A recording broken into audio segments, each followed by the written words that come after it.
On the morning of January 20th, 2010, a maid knocked on the door of room 230 at a luxury hotel in Dubai. When security finally forced the door open, they found a guest dead on his bed. The room was spotless. The door was securely chain-locked from the inside, showing no signs of forced entry. Next to the body sat heart medication. It appeared a middle-aged man simply died in his sleep. But the deceased was Mahmud al-Mabhouh. He was the chief logistics officer for Hamas, responsible for building the primary supply chain that smuggled Iranian-guided rockets and anti-tank weapons into Gaza. For 21 years, Mabhouh had sat at the very top of Israel's kill list. He had already survived 3 separate assassination attempts, including a car bombing and a sophisticated poisoning. Mossad had successfully executed a professional hit, but the very perfection of the cover-up would trigger one of the most public exposures in intelligence history. The perpetrators belonged to a specialized Mossad assassination unit. These operatives were trained to operate entirely off the grid, relying on physical tradecraft to mask their movements. They stepped into a city built on digital infrastructure, where thousands of cameras and biometric sensors track every movement across the emirate. This operation pitted a team trained to leave absolutely no physical trace against a city designed to record every single movement. The operation began with a calculated risk. Mossad leadership intercepted Mabhouh's flight details just 4 days before his arrival. Lacking time to forge new documents, they ordered their agents to re-enter the country using the exact same cloned passports they had used on previous scouting trips. 26 different operatives mobilized. To avoid detection, they arrived on separate flights from across Europe, landed at different terminals, and scattered across multiple hotels throughout the city. They utilized street-level tradecraft. Agents wore physical tourist disguises, wigs, athletic wear, glasses, and communicated exclusively through short-range encrypted radios that operated below the threshold of standard electronic monitoring.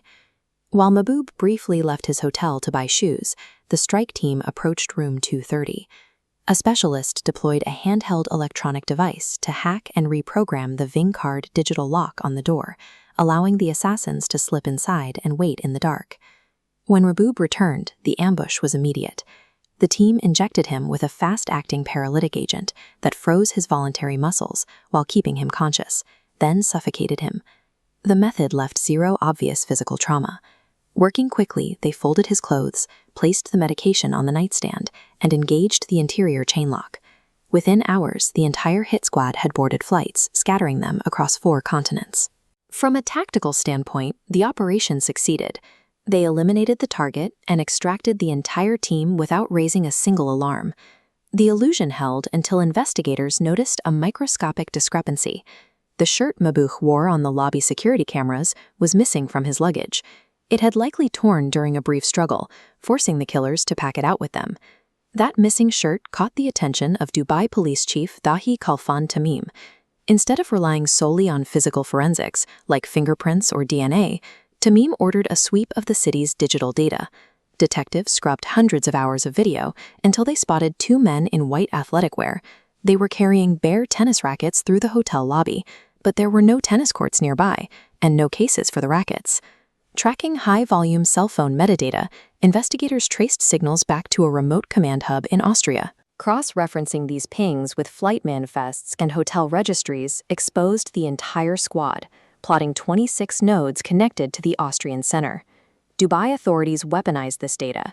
They compiled the CCTV footage and passport photos into a 27-minute presentation, broadcasting Mossad's physical tradecraft directly to the internet.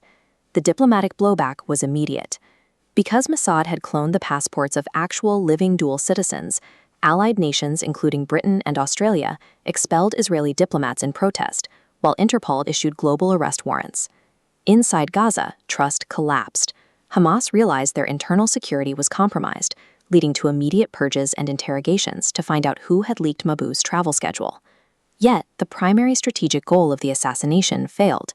Eliminating Mabhouh did not dismantle the supply chain. A new commander quickly took over the logistics, and the Iranian weapons continued to flow.